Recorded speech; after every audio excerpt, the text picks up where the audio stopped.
Nel giorno in cui il mondo ricorda la tragedia del femminicidio, una donna a Montauro viene uccisa con 15 coltellate dal compagno. Torna a casa dopo 20 mesi trascorsi in ospedale Maria Antonietta Rositani, che l'ex marito tentò di uccidere, dandole fuoco il 13 maggio 2019 a Reggio Calabria. La Regione viene incontro a professionisti, partite IVA e aziende, stanzia 65 milioni di euro. Sono risorse a fondo perduto. 7 decessi nelle ultime 24 ore, 335 casi positivi rivelati dai tamponi effettuati, stabile la pressione sui presidi ospedalieri, lieve calo di ricoveri in malattie infettive e terapie intensive. Appello del direttore sanitario della RSA Villa Bianca, Mario Sprovieri, per attirare l'attenzione sulle difficoltà che vive la struttura, che conta molti contagiati tra medici e infermieri. I paradossi della sanità calabrese, 2 miliardi di euro non spesi e enorme esborso per contenziosi.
Buonasera dalla redazione TG10, copertina e apertura del nostro telegiornale dedicata ad una battaglia che è ancora lontana dall'essere vinta. Lo dimostra anche quanto è successo oggi in Calabria, l'ennesimo femminicidio. Prima l'ha uccisa a coltellate, poi ha cercato di nasconderne il cadavere, è accusato di omicidio un 36enne di Stalettì, la vittima Loredana Scalone, 51 anni, originaria di Girifalco.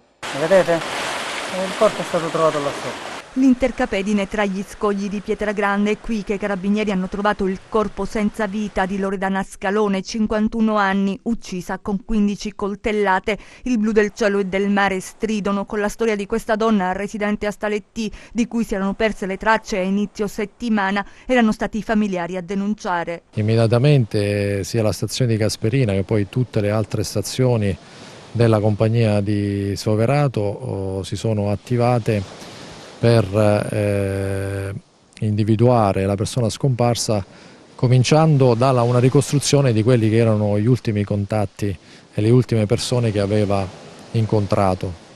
Di fatto, grazie ad alcune informazioni che abbiamo acquisito da persone informate sui fatti,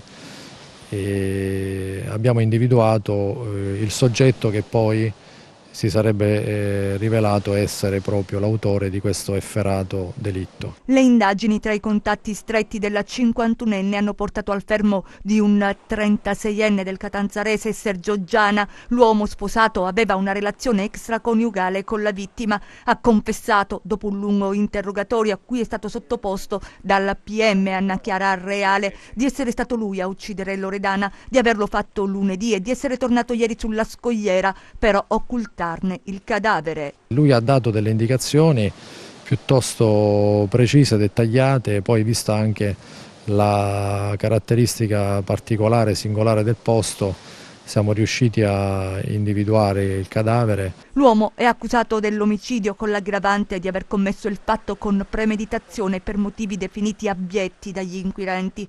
Loredana Scalone è la 94esima vittima di femminicidio del 2020 in Italia.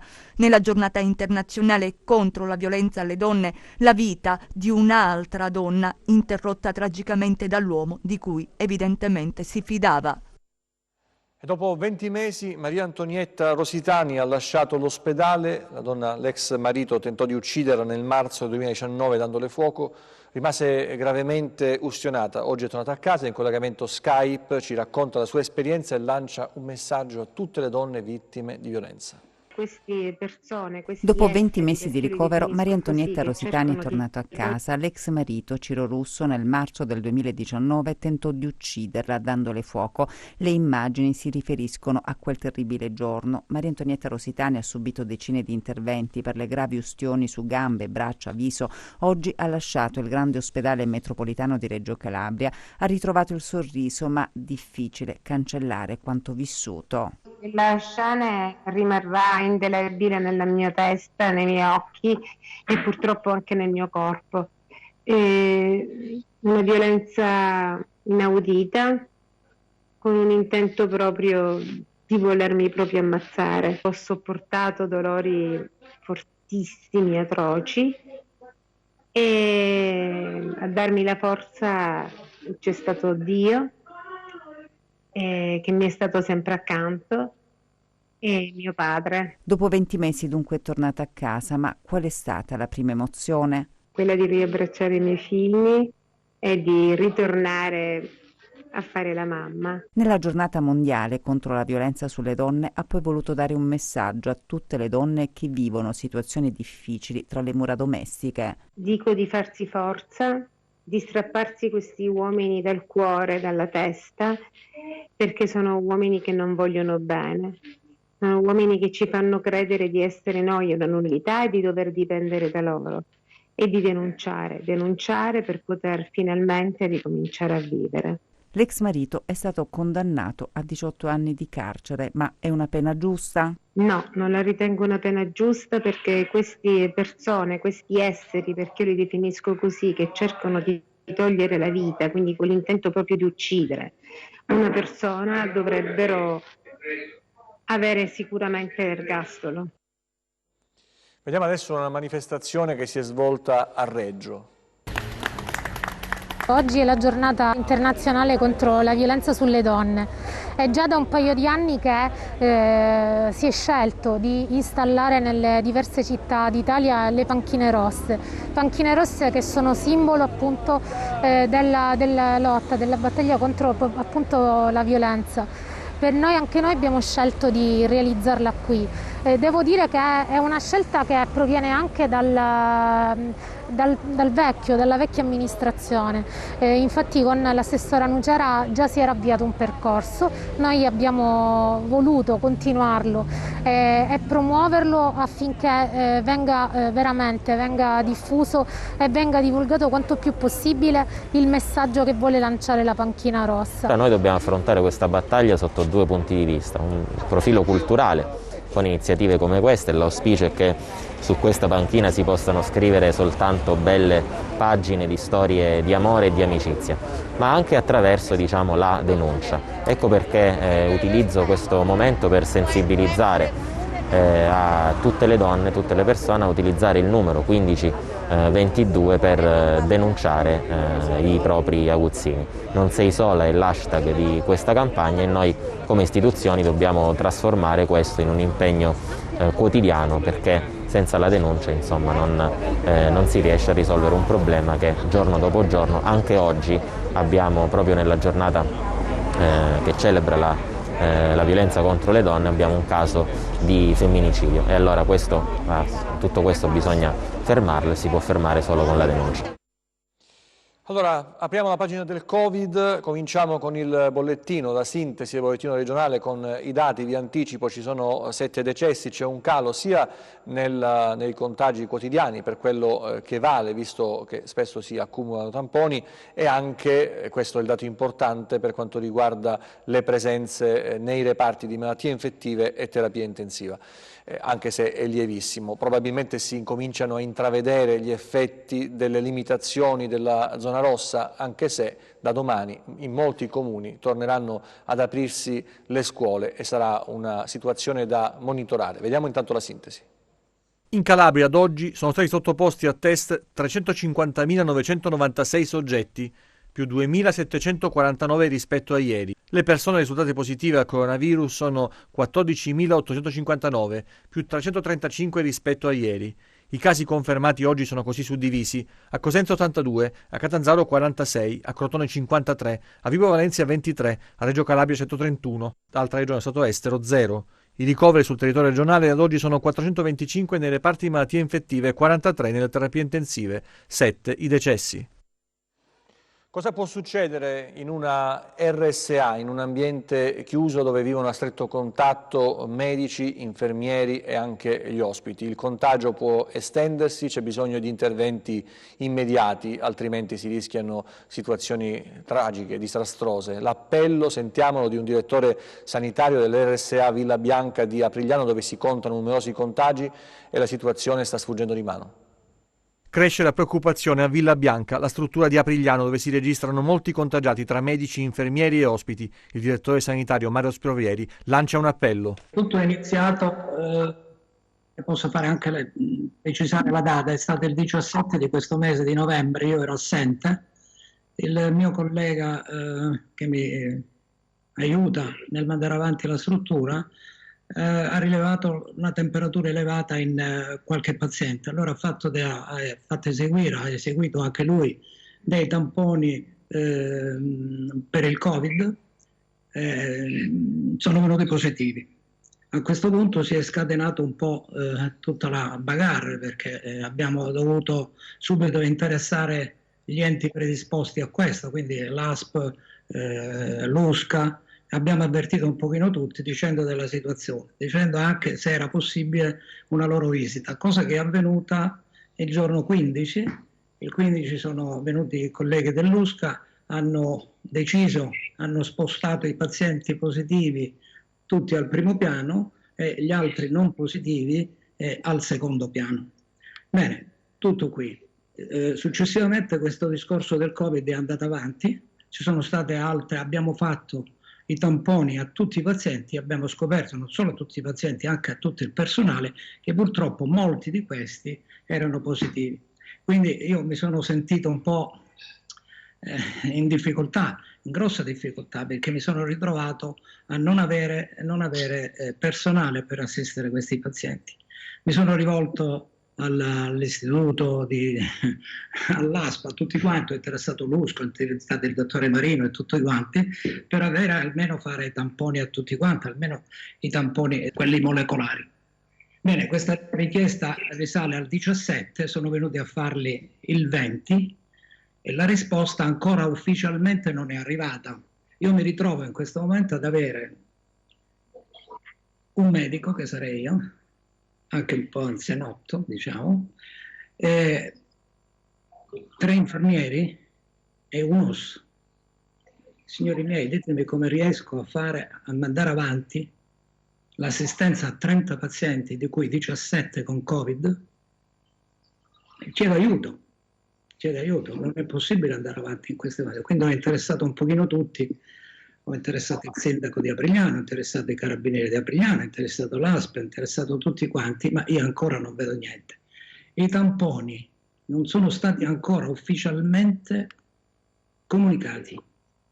Io so che sono tutti positivi, quindi l'ho già messo in isolamento, ho già tutto organizzato il tutto, però ancora ufficialmente non mi è arrivata la risposta dal 20 dei tamponi eseguiti sia al personale medico che ai pazienti. Quindi la mia presenza qui è quella di chiedere un aiuto rapido su come dobbiamo fare. Io non voglio suggerire niente a nessuno, ma qualcosa bisogna farlo. Conoscete le difficoltà che ha la Calabria a processare i tamponi? Lo denunciamo, lo diciamo perché non è più una denuncia ma è soltanto un fatto conclamato ogni giorno, in ogni telegiornale. Oggi 2700 circa, non bastano, vengono effettuati ma poi ci sono problemi con la processazione perché sono pochi i laboratori, sono pochi i macchinari per analizzare questi tamponi e dare una risposta immediata, veloce ai pazienti che aspettano, ai soggetti anche asintomatici ma contatti di positivi che attendono di sapere qual è il loro status. Sapete anche che è arrivato Gino Strada in Calabria, inizierà la sua collaborazione dall'ospedale di Crotone, dall'ospedale tendato costruito nello spiazzo, nel parcheggio antistante l'ospedale di Crotone adiacente allo stadio Ezio Scida. Diamo inizio al nostro lavoro, dice Strada, partendo dall'ospedale di Crotone, ma siamo a disposizione anche per altri progetti. E a proposito di sanità, oggi vi parliamo di un altro paradosso, quello che vede la Calabria che ha un tesoretto da 2 miliardi non spesi da una parte, dall'altra invece è una delle regioni che ha la maggiore esposizione per i contenziosi proprio in sanità. Mentre gli ospedali sono in affanno per la gestione dell'emergenza Covid, ci sono soldi, tanti soldi, non spesi e destinati proprio alla sanità calabrese. Si parla di circa 2 miliardi che negli anni sono stati stanziati per la realizzazione dei nuovi ospedali in Calabria, rimasti solo sulla carta, per l'adeguamento e il potenziamento dei nosocomi esistenti, per l'ammodernamento tecnologico con fondi destinati all'acquisto di risonanze magnetiche, TAC, angiografi e infine per investimenti in materia di edilizia sanitaria. Ma nonostante le risorse finanziarie disponibili non si è fatto nulla. Perché? Cosa non ha funzionato? Difficile dirlo. Colpa della solita burocrazia? Probabile. Intanto i cittadini aspettano una sanità pubblica in grado di dare risposte immediate. Il paradosso è che mentre ingenti risorse finanziarie aspettano di essere spese, molti soldi vengono versati per le cause perse e per le spese legali delle aziende sanitarie e ospedaliere. La Calabria, secondo uno studio di Demoscopica, è tra le regioni dove è maggiore l'esborso per i contenziosi. Il calcolo è di 5,97 euro di spesa legale per abitante, con un esborso in valore assoluto di 11 milioni e mezzo di euro. La Calabria purtroppo si colloca tra le prime 3 regioni che noi abbiamo definito pasticcione, secondo evidentemente l'andamento della spesa legale pro capite, cioè per abitante. Prima, peggio della Calabria, soltanto la Toscana e la Sicilia, e complessivamente tutte le regioni del sud del paese vengono collocate in quest'area cosiddette pasticcione. Sono soldi che noi abbiamo monitorato proprio in termini di pagamento, quindi soldi che sono stati già pagati, liquidati per cause di malasanità, per contenziosi con le aziende, per problemi e contenziosi tra il personale interno e le aziende sanitarie e le aziende ospedaliere. Stiamo parlando di circa poco meno di 12 milioni di euro. Noi abbiamo conteggiato neanche tutto il 2020, ma ci siamo fermati fino al 19 novembre del 2020. La cosa che mi preme sottolineare, ma questo è un interrogativo che rivolgo a tutti, soprattutto ai portatori di interesse del mondo sanitario regionale, è che noi abbiamo riscontrato, per esempio, in confronto con la Lombardia, che pur avendo la Calabria 1/5 della popolazione lombarda, in termini di spese legali, da liti, da contenziosi, da sentenze sfavorevoli, noi abbiamo registrato una spesa 7 volte maggiore rispetto alla Lombardia. E quindi l'appello è che, le spese legali sono importanti perché vedete sanciscono anche in qualche modo la regolamentazione di un sistema, ma in qualche modo maggiore sono le spese legali, forse maggiore è l'inefficienza del sistema. Questo è un po' quello che viene fuori dalla nostra indagine. Questione postiletto, l'ordinanza 85 del Presidente facente funzioni Spirlì dispone la riconversione di postiletto negli ospedali SPOC per alleggerire il carico negli hub. Nel Cosentino molti postiletto però sono rimasti soltanto sulla carta, vediamo. Nel pronto soccorso di Cosenza ci sono 20 pazienti Covid e sono in attesa di essere trasferiti nei reparti. La riconversione di alcune strutture dell'Annunziata ha consentito di creare posti letto per ammalati di coronavirus, alleggerendo così la pressione, ma il problema rimane. L'ordinanza firmata dal presidente facente funzione della regione Nino Spirlì, la numero 85, lo ricordiamo, prevede la riconversione di posti letto negli ospedali SPOC della regione. Ma qual è la situazione nel Cosentino? L'ordinanza dispone la riconversione di 74 posti letto di degenza ordinaria e l'attivazione di 10 posti letto di terapia intensiva Covid-19 dedicati. Cosa è stato fatto? Ancora poco per una serie di ragioni, ad iniziare dalla mancanza del personale, ma anche, secondo quanto si è appreso, perché in alcune strutture del territorio ci sarebbero delle resistenze interne. Il risultato è che molti dei nuovi posti letto previsti non sono stati attivati, ma andiamo per ordine. Al momento sono stati attivati 16 posti a Rossano, 12 a Cetraro, dove sono stati trasferiti i letti prelevati dal Chidichimo di Trebisacce, 14 posti attivati a Rogliano, ma nella cittadina del Savuto c'è un hospice con 28 posti che però rimane inspiegabilmente chiuso.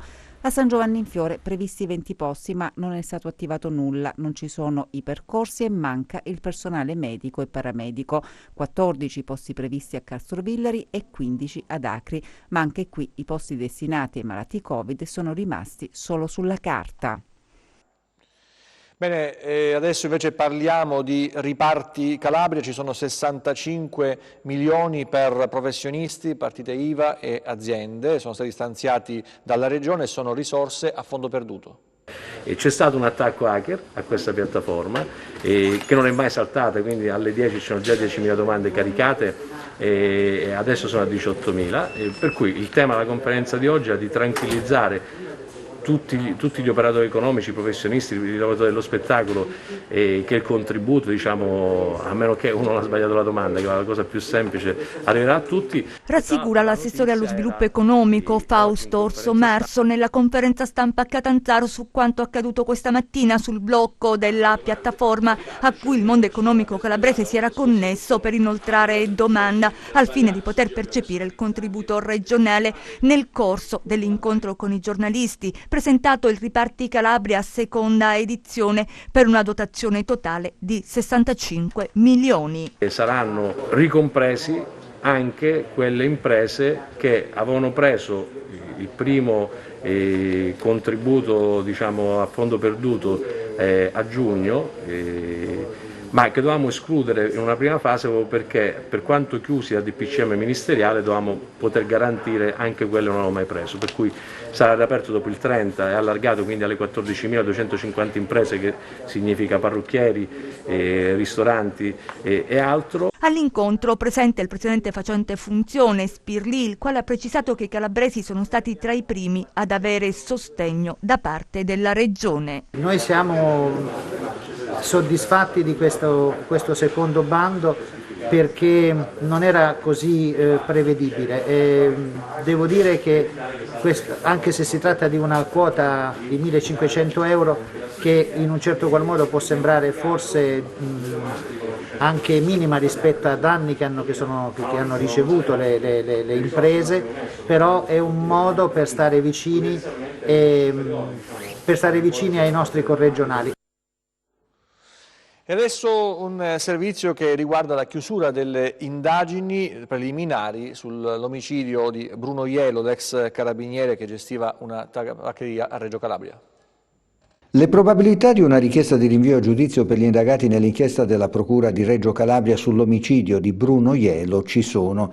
Ielo, carabiniere in pensione che gestiva insieme alla figlia una tabaccheria nel quartiere di Gallico, venne assassinato la sera del 25 maggio del 2017 mentre in sella al suo scooter stava facendo rientro a casa. La Procura, che adesso ha chiuso le indagini, la notizia di oggi pomeriggio, lo scorso anno fece luce sul delitto, arrestando Franco Polimeni, considerato uno dei vertici della cosca Tegano, Cosimo Scaramozzino, uomo di fiducia di Polimeni, e Francesco Mario Dattilo, indicato come l'esecutore materiale dell'assassinio. Nell'inchiesta figura anche Giuseppe Antonio Giaramita, che avrebbe compiuto una rapina prima dell'omicidio ai danni di Ielo e nel corso della stessa avrebbe ferito lo stesso Ielo esplodendogli un colpo di pistola in bocca. Polimeni avrebbe deciso, con l'ok della Cosca Tegano, di uccidere Jelo perché l'ex carabiniere si era rifiutato di chiudere la sua tabaccheria o di diminuire la mole degli affari. Polimeni, proprietario fittizio di un esercizio analogo intestato alla figlia, soffriva infatti la presenza sullo stesso territorio di Jelo dopo che aveva visto ridursi i suoi proventi. Da qui i tentativi falliti di persuadere l'ex carabiniere a lasciare un po' di terreno libero e la scelta finale di far uccidere il suo competitor. Ora gli indagati hanno 20 giorni di tempo per presentare eventuali memorie difensive. Adesso il calcio con Roberto Chiuzzi che commenta la bellissima prestazione del Cosenza al Tardini. Non è bastata per superare il turno, Cosenza che ci è andato vicino, almeno è andato vicino al pareggio col Parma che avrebbe prolungato la sfida. Un Cosenza gagliardo, a testa alta, soltanto qualche disattenzione ha permesso al Parma di vincere questa sfida. La prestazione è quella che comunque gratifica un allenatore sempre.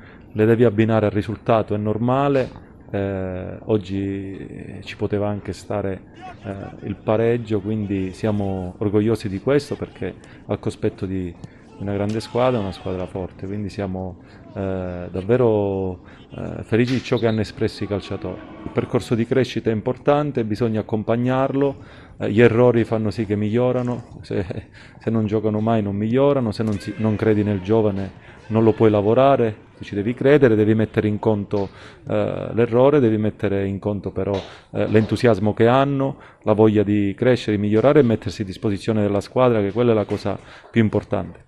Hanno fatto tutti un'ottima partita, devono continuare a lavorare con questa testa, questo cuore. Per noi è sempre un punto di partenza, dobbiamo guardare sempre avanti, adesso dobbiamo essere bravi a mettere alle spalle questa prova e preparare bene la gara di domenica perché per noi il campionato sapete che è vitale per noi, per la società e soprattutto per i nostri tifosi.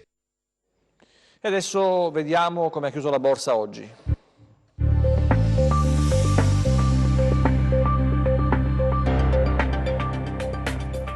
Chiusura contrastata per le borse europee, mentre Wall Street ritraccia dopo i record di ieri. Alla vigilia del giorno del ringraziamento, gli analisti guardano ai progressi sui vaccini e all'avvio della procedura formale per il passaggio di consegne fra Donald Trump e Joe Biden, oltre che alla nomina dell'ex presidente della Fed, Janet Yellen, quale nuovo segretario al Tesoro. Sempre oltreoceano è giornata di dati macroeconomici, con le richieste settimanali di sussidi di disoccupazione a 778.000 unità, mentre la seconda lettura sul PIL annualizzato del terzo trimestre conferma il rimbalzo del 33,1% su base trimestrale. Meglio delle attese i numeri sulle spese per i consumi personali a più 0,5%, mentre il reddito cala dello 0,7% a ottobre. In serata il focus si sposterà sulle minute relative all'ultima riunione della Federal Reserve. Tornando all'Europa, il FTSE MIB di Milano chiude il rialzo dello 0,7%, seguito dall'Ibex 35 di Madrid a più 0,3% e dal CAC 40 di Parigi a più 0,2%. Invariato il DAX di Francoforte, mentre il FTSE 100 di Londra perde lo 0,6%. Oltreoceano variazioni per lo più negative per il Dow Jones a meno 0,8%, l'S&P 500 a meno 0,4%, mentre il Nasdaq viaggia sulla parità. Sul Forex l'euro-dollaro risale lievemente a 1,191, mentre il cambio tra il biglietto verde e lo yen resta poco mosso a 104,4. Tra le materie prime prosegue il rialzo del greggio, con il Brent a più 0,9% a $48,2 e il WTI a più 1,3% a $45,5. Sull'obbligazionario il BTP Bund resta in area 118 punti base, con il rendimento del decennale italiano allo 0,61%. Tornando a Piazza Affari, gli acquisti premiano in particolare Inuit a più 4,2%, Azimut a più 3,3% e Banca Mediolanum a più 2,6%, mentre Arretra Atlantia a meno 1,3%. Grazie e buon proseguimento di serata da Market Insight. E adesso il meteo con le previsioni per le prossime ore.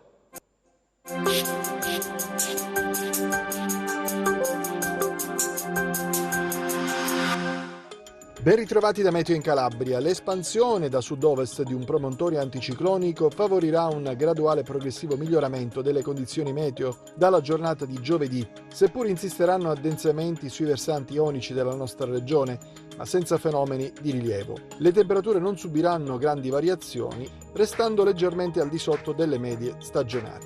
Domani cielo sereno o poco nuvoloso sui versanti tirrenici centro-settentrionali, altrove parzialmente nuvoloso, a tratti nuvoloso, ma senza fenomeni degni di nota. Temperature stazionarie. Passiamo a mari e venti. Domani mari generalmente calmi o al più poco mossi, con venti di direzione orientale. Per essere sempre aggiornati sull'evoluzione delle condizioni meteo, vi rimando, oltre al nostro sito web www.meteoincalabria.com, anche alla nostra pagina Facebook Meteo in Calabria. TG che finisce qui, ci vediamo nelle prossime edizioni, grazie per la vostra attenzione, arrivederci e ancora una buona serata.